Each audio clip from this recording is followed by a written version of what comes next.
waiting for something. We're all in some sort of season of transition.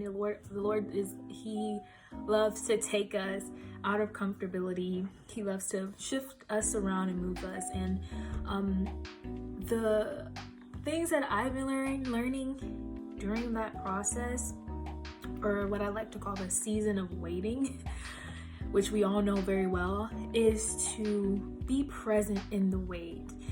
There's a lot that the Lord does when we're waiting to transition into this thing, or we're waiting for that blessing. God does so much in what we think is mundane. He does so much, and if we have the wrong perspective of waiting, it could seem like we're in a dry desert wilderness kind of a moment.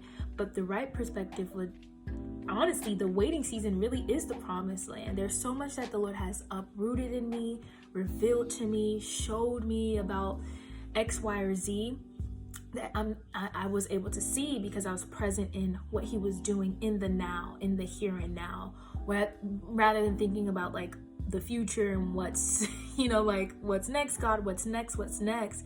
And God is like, I want you to focus on what's happening right now. I'm telling you what's next so that you can prepare right now, so be present in the wait. And another thing I spoke about on my podcast, which is, it's a long name, but it's called Walking in Destiny, a Destiny Daughters podcast. I'm probably going to change that in the future. But another thing that I spoke on about this topic yesterday is also just learning to be content, having a heart of gratitude when it comes to the things that the Lord has already given you, especially if you're waiting for a blessing or a thing.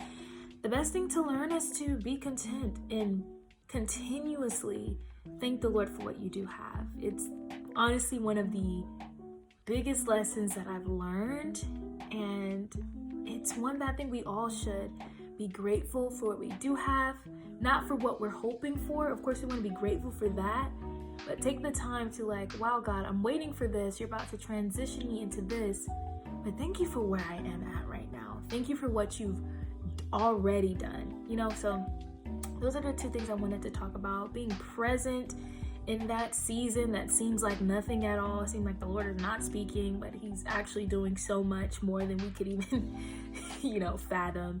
And then second, just be content and learn to go with the flow of what the Lord is doing and be grateful for what he's already done.